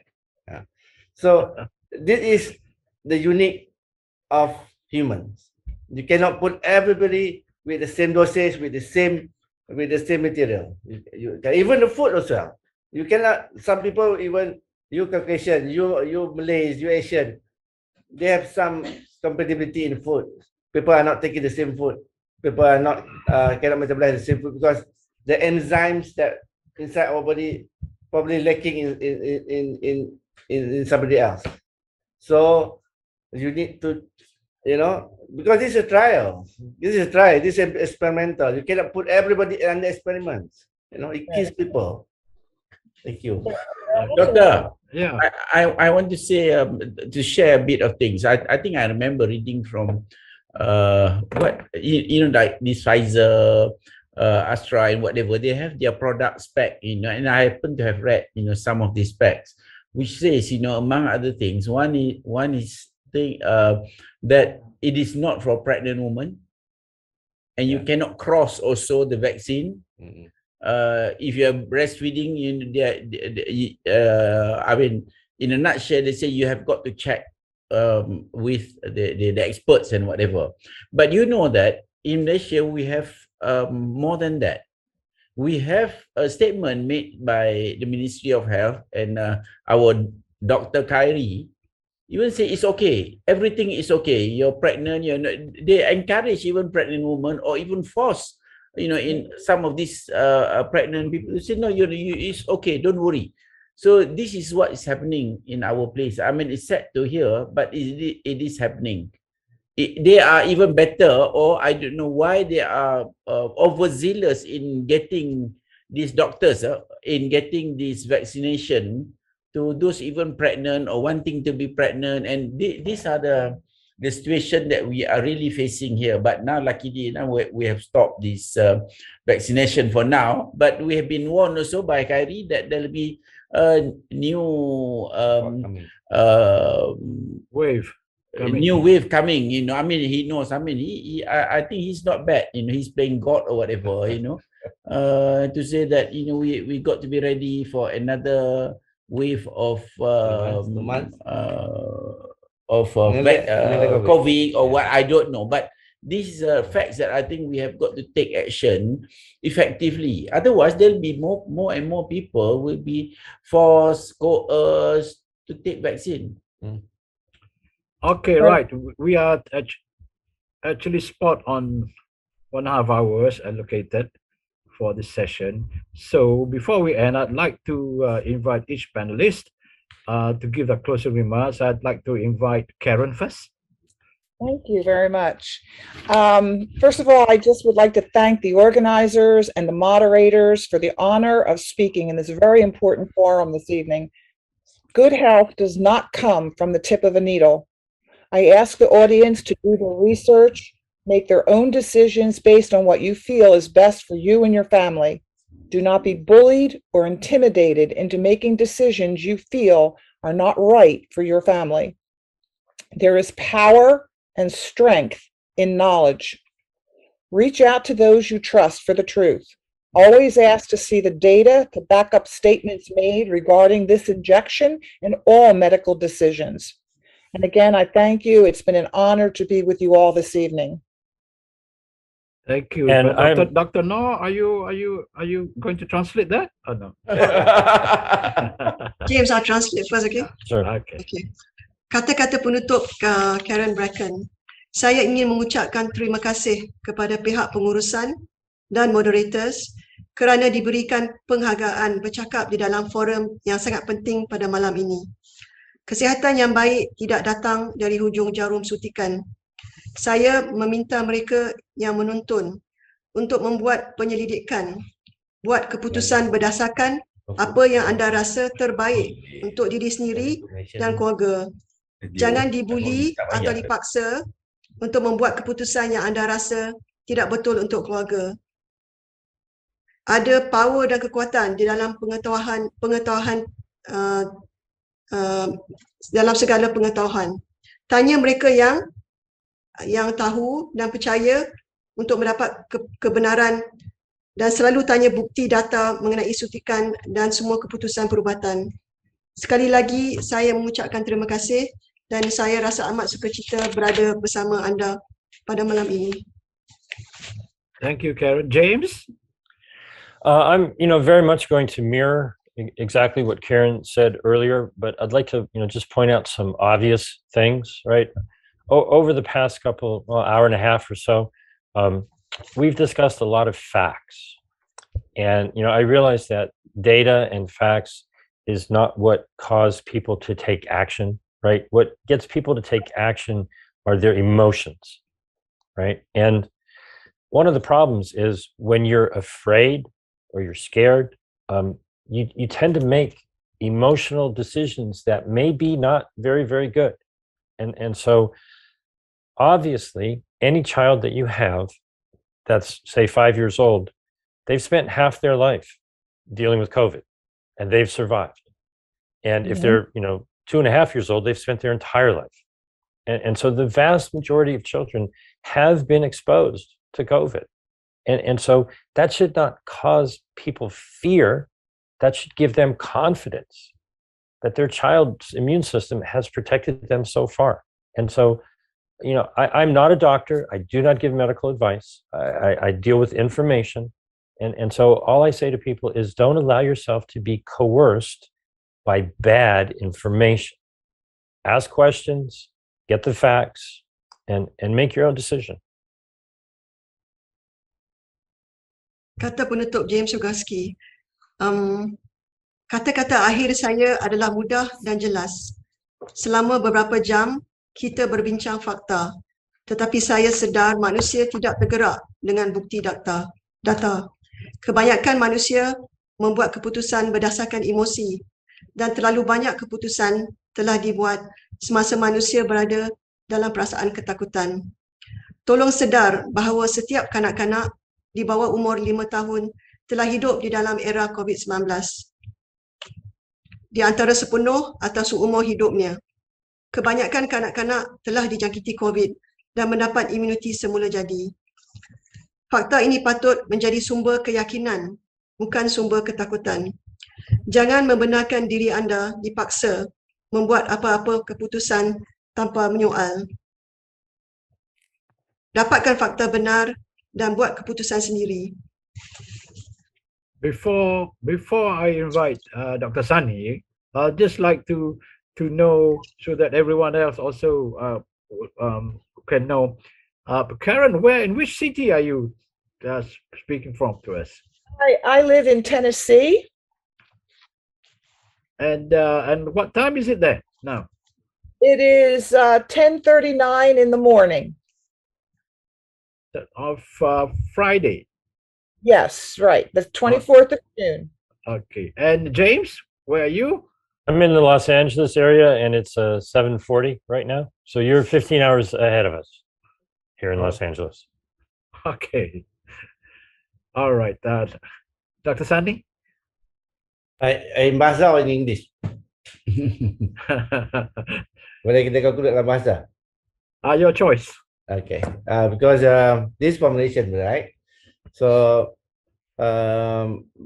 baik kita nanti Dato Noor translate dalam bahasa Inggeris kepada James dengan Karen, okay? So, kesinambungan daripada apa yang James cakap tadi, Mr. James cakap tadi. Saya konklusikan dia sebagai kebebasan, freedom.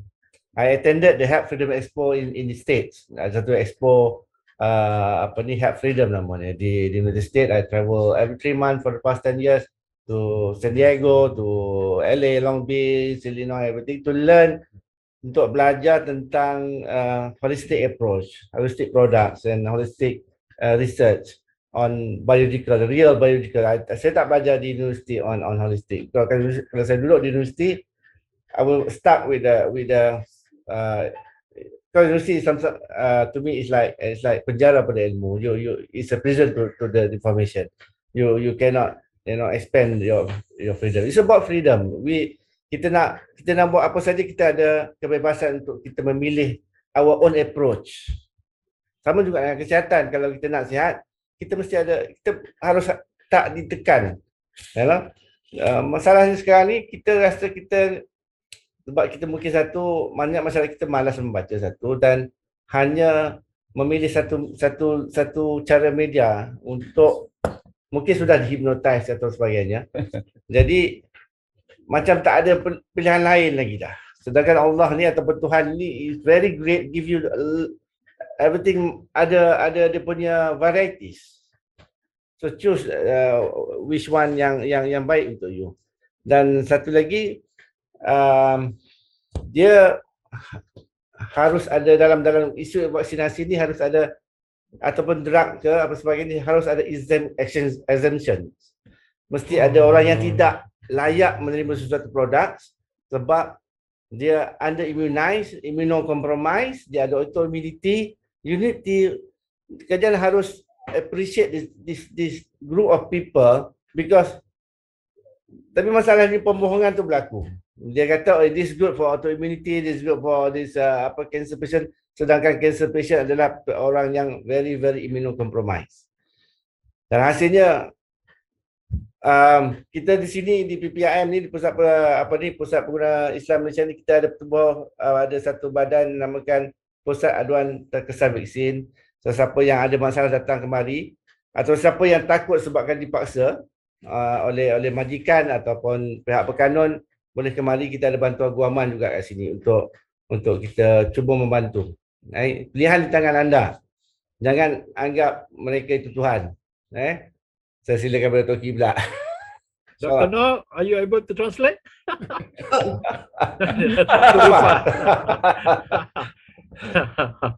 Okay. James, remember just now you said about herd immunity and herd as being the animal in that aspect. I don't know if we remember, that we belong to a group that is known as Goyim, which is animal actually. We are supposed to be animal, and we are the enslaved group. And these people, they will do anything and everything to continuously enslave us and get whatever that they want to do through whatever ways. And we call ourselves consumers. Actually, we have been consumed all this while. We are not consumers. We have been consumed through and through. And we have been given lies. All our lives is about lies and lies, a load of lies. If you remember Y2K? Yes. A lot of lies. You remember about virus in the computer? It was created, so that they need to have antivirus. Yeah. And then you remember we have 911. Also, something that they did, to continuously do whatever that they think they need to do. And then, of course, you remember Iraq, you remember Libya. We have been told that they have a weapon of mass destruction and whatever, and then they forgot even to say sorry when there was none. And also going to the moon, to top it, going to the moon is a big lie. It's not, and if they could do that, what can they do? Good night, everybody. Okay. All right. Before we end, I have a special question for Karen, because I was told that she is not only a mother, she's also a grandmother and a great-grandmother. Is that right? Wow. All right. And then we all have questions for her. Yeah. Okay. So the question is, now we're talking about the babies being vaccinated, or babies going to be vaccinated. So what are the questions that parents and even grandparents and great-grandparents should ask their doctors or their health practitioners or health providers before deciding to allow their children to receive this COVID injection, inverted commas, vaccine? Right. Well, we created a quick little list of suggested questions to at least create some thoughts in the minds of parents of questions to ask before they inject their children or their babies or even themselves with this COVID injection. Why is Moderna dosage more than 8 times as much as the dosage in the Pfizer shot? Why are 6 to 23-month-old infants given the same dosage as much larger 4 to 5-year-old children? Is that safe? Where are the statistics that my child is at risk due to COVID-19? What is in the COVID-19 injection? Is it exactly the same as what was used in the clinical trials? Is it exactly the same as what was tested in adults? What are the side effects of this injection? Is this COVID-19 injection mandatory? If my child were to die or be disabled by this injection, who will be held accountable? Who will have to pay the bills for their long-term care? Why was immunobridging accepted as a valid reason to authorize these injections when only 20 to 260 children were studied? How will this injection impact the long-term fertility of my infant baby? Why are these injections being pushed on infants before long-term studies of cancer and autoimmune diseases have been completed? What are the dangers or the chances of an adverse event or death due to interactions of the COVID and all the other vaccines we're currently getting? So this is it's a very long, kind of quick list, but it was really meant to just kind of start people thinking about the questions they should ask. And it's not enough to ask the questions. You need to go in there knowing the answers. And then see what your doctor says and what proof and data that they have to back up what they're telling you. And if that proof and data doesn't agree with what you've already researched and found out for yourself, then you might want to question the person that you're asking these questions to. So yeah, I mean, don't just go in there with a list of questions. I think you need to have the questions and you need to know the answers, the true, factual, data-driven answers yourself. Thank you. Dr. Noor, are you going to translate? You're muted. You're muted. I'm going to only translate 3 questions. Soalan ketiga, di manakah statistik menunjukkan anak saya berisiko disebabkan oleh jangkitan COVID-19? Soalan yang kelima yang patut ditanya, ya, apakah kesan sampingan suntikan COVID? Dan soalan yang ke-10, kenapa suntikan COVID digalakkan untuk bayi sebelum ada data dan kajian risiko kanser dan penyakit autoimun yang selesai sepenuhnya? Okay, so thank you. In conclusion, I think there is enough materials that we heard, information that we heard, that these vaccines, the issue of vaccines in older adults and especially the younger adults and the teenagers and the younger children, those issues are not yet resolved. There's no reason to jump in on the babies and the under 5s, and then even with the emergency authorization for the other groups, for the older groups, we have seen evidence of fraud, of misinformation, and blatant lies. It's just surprising how the FDA can authorize. You really have to be an American to understand. I think the rest of the world cannot understand how the FDA might work. But while we say that when the time comes, we will not be surprised if our authorities here also approve, as they have approved previously for the other children. So that is why it is important that we take heed of the important messages and advice and reminders from James and Karen. And I think they have shared a lot of wisdom with us tonight. There are plenty for us to take home, plenty of take-home messages.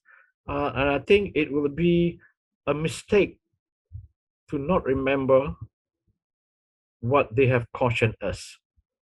Right? At stake are our children, our grandchildren, the next generation, the future of our nation, and collectively throughout the world, it is the future of humanity. And this is not something small. Right? So thank you very much, all the panelists. You have been patient and you have shared from your heart, and you have done a lot of, especially James and Karen have done a lot of homework to be able to answer the questions posed. And to Toqqi, please continue being the champion of the people. Under circumstances like this, we need heroes like you who are willing to stick your neck out for. But not my arm. Yeah, not your arm. Not to forget our very, very able translator, Dr. Noor. Fadzilah, thank you very much. Your translations were very clear and precise. The problem with translation is sometimes you lose some material, you lose some message, you lose some points in translation. But Dr. Nid and Dr. Noor Fadzilah did an excellent job in translating. I can assure James and Karen that she professionally translated what you said correctly. Overqualified, probably. Okay. And to the technical people, the organizers, and the volunteers, thank you for making this possible. And hopefully, this will be one small contribution for us to help protect humanity from this nasty agenda that's befallen upon us. James, please continue your work. Karen, please continue your work. And we'll be knocking on your door, on your doors again, because this work need to be a joint global effort. Absolutely. Because on the other side, they are also a huge global enterprise working mainly for profit, mainly for money, and we are the cows being led to the slaughterhouse. It's not just money, it's also control. Okay. All right. Nice. So thank you very much on my part, and I've really enjoyed being the moderator tonight, and it's been a pleasure and an honor to be in the company of such great people. Thank you. Assalamualaikum. Waalaikumsalam. Thank you so much. Waalaikumsalam warahmatullah.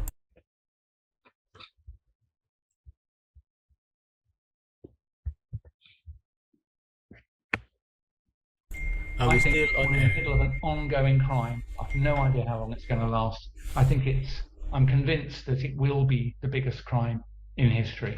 It's global. It has the intent of control, removing everybody's freedom, and I personally think will involve killing further millions, if not billions of people. That makes it a pretty big competitor for the title Worst Crime in History. It is long planned. I won't bore you with the details, but I've definitely come across information that shows that the components of the deceit that they've used, PCR, exaggerated PCR testing, the use of fear-based messaging through the media, this stuff's been rehearsed by militaries and the people we might think of as the spooks for at least 25 years and possibly longer. So it's long planned, very serious. Here's the thing, why I'm calling you to arms. It's not going to return to the old normal. One, that's never their intention. So it's not going to happen passively, because there isn't a natural phenomenon that's going to wear off. They're not going to allow it to return to normal. So if you comply with this tyranny, it will end with the loss of your liberty and probably your life. Now, you don't even have the opportunity, in my view, to wait and see. You might think, well, maybe Mike's right or not, but I don't want to smash the place up, so I'll just wait and see. I don't think you should. The supply chains that move materials, raw materials and finished goods around the world are being sawn through on a global scale. You only got to look at where the shipping is, where it should be and where it actually is. And terrifyingly, the same is happening to food production worldwide. Food and fertilizer production. It's in the wrong place. It's deliberate. They're smashing the means of manufacturing enough calories to keep 7.8 billion people alive. And where do you think that's going to end? Well, the answer is mass starvation, war, a global migration. That's what's going to happen if you and everybody else choose to do nothing at all. Also, economic destruction we can see happening around us. Interest rates will rise. On the back of huge debts, that will just cause mass bankruptcies, rolling recessions, depressions, things like that. And I would also imagine loss of confidence in the very thing called money. So any savings you've got, I think they'll just vanish. Literally, people will just say, I no longer trust sterling. I don't want to accept it. And so all your savings are now worth nothing.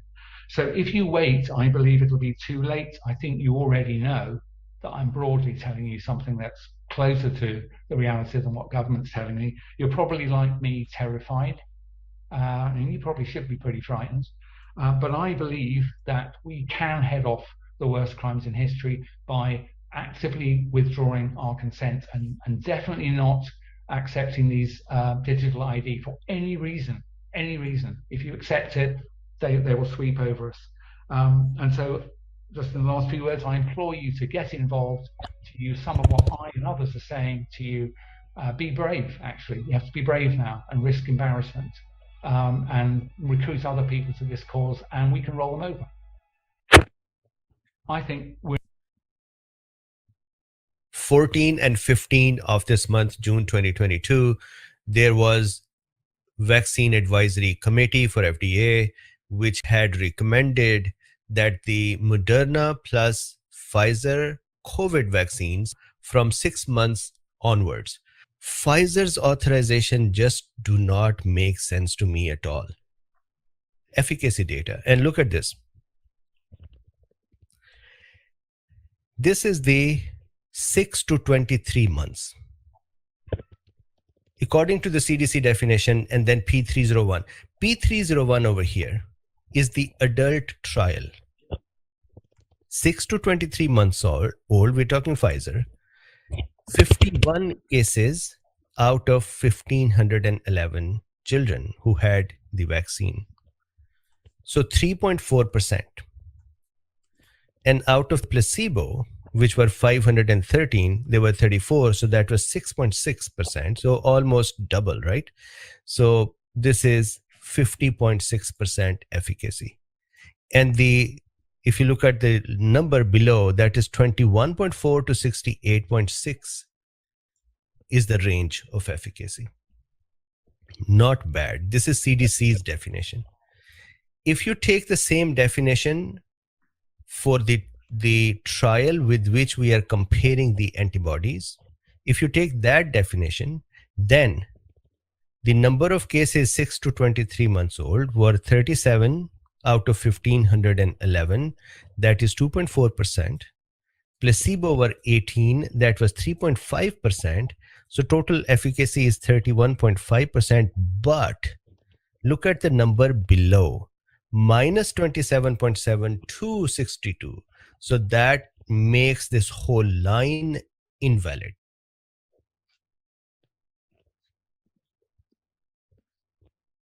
Children's antibody levels to adolescents' antibody levels, then antibody levels are similar. However, the efficacies are not of these antibodies. Then if you see here as well, this is 2 to 5 years. This slide above was 6 to 23 months. This is 2 to 5 years. And again, if you see here, the efficacy is really low. 36.8% or 46.4%, and the numbers are 12 to 54 and 19.8. And this is 14 days after dose 2. So here, if you look at these numbers, these are immunobridging criteria. So these are the antibody titers. And on the antibody titers, the amount of antibody produced is similar to amount of antibody produced in adolescents or 16 to 25. Check out this immune response. Robust immune response after 2 doses to reference strain, original Wuhan, with low immune response to Omicron. On one end, FDA said, well, the numbers were really low, so we cannot really say it is good or not. It just is not reliable data. And they have authorized it, so it's not that they looked at this and said, oh, well, we should not. China, 2020, constructing blood vessels. Another study, bioactive polymeric scaffolds for tissue engineering. This is what they're doing. These nanofiber structures that were pulled out of vaccinated corpses, they are artificial tissues. That's what it is. They are constructing artificial veins and artificial tissues inside of the human being. There's 5 different materials that are being used.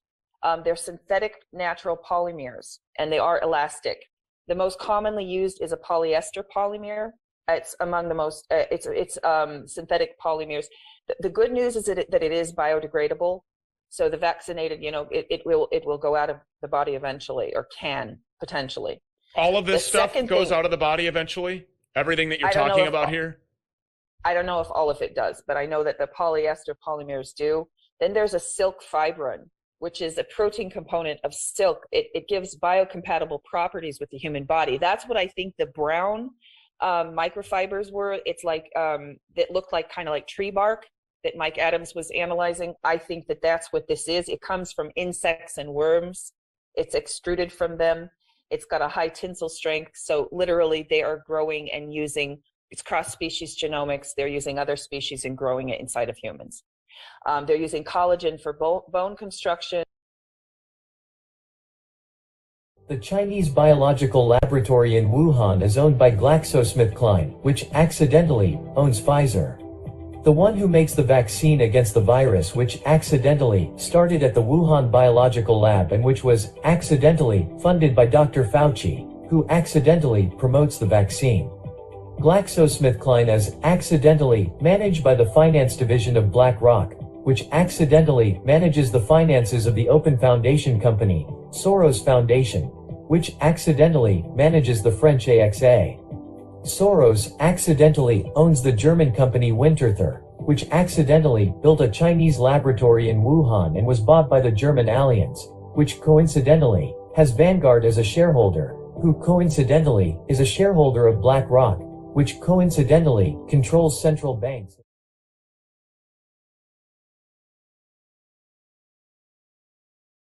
We knew that there is a very fanatic group of anti-vaxxers. Pfizer CEO speaking at the World Economic Forum in Davos, Switzerland this week, addressing the issue of people who are against the needle. You have not yet had your shot. When do you plan to get it? That I am 59 years old, in good health. I'm not working in the front line. So my type is not recommended to get vaccination. I'm sorry, I'm allergic to bullshit.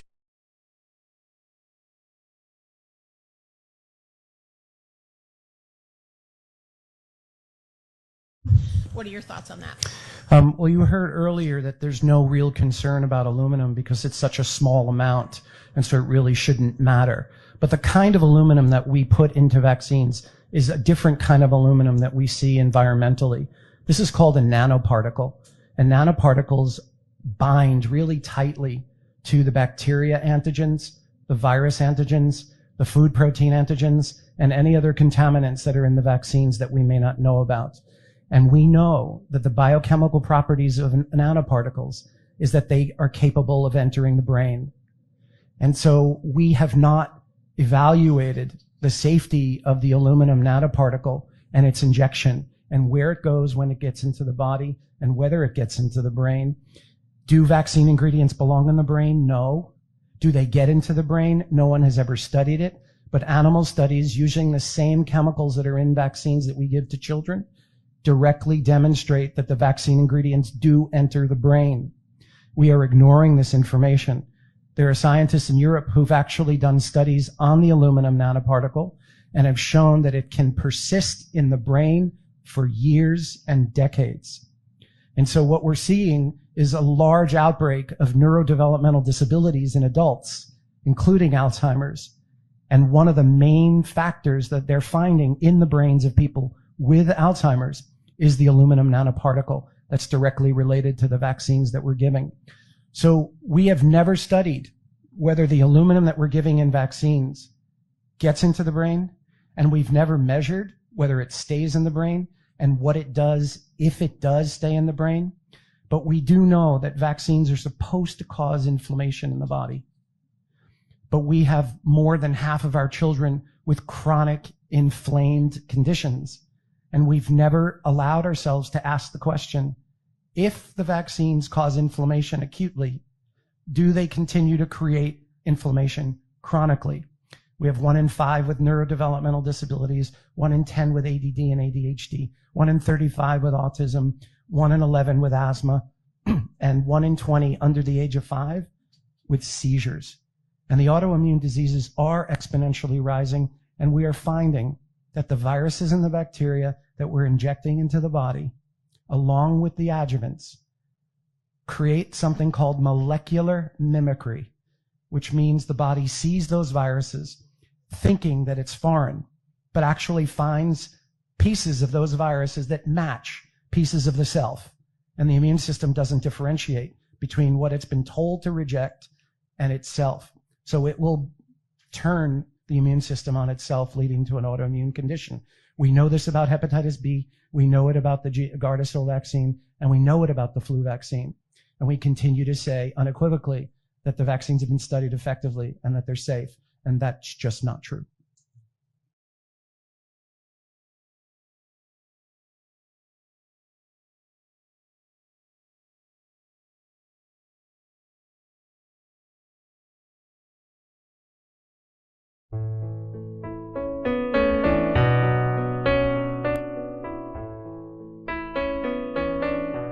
Right from the start, the New York Times, CDC, Rochelle Walensky, the NIH were telling women that the mRNA vaccine was safe and effective for pregnant women or women who wanted to get pregnant and safe for their babies. And I kept asking, where are the data? I couldn't find them. Nothing. No studies showed that. And I was actually blocked by Apoorva Montevili, the New York Times reporter on this beat, for saying, on what basis are you saying it's safe and effective? Well, the Pfizer documents show that pregnant women were excluded from all of the trials. And so the emergency use authorization was based on 0 pregnant women. However, in the internal trials, the documents show 270 women who were vaccinated. And when I say vaccinated, I mean mRNA vaccinated in this case, did get pregnant. 234 of those records are missing. Gone. Like by law, Pfizer is supposed to follow those women, follow the birth, follow the babies, and say what happened to them. Gone. Outcome unknown. Of the 36 women who brought their babies to term, 28 of the babies died.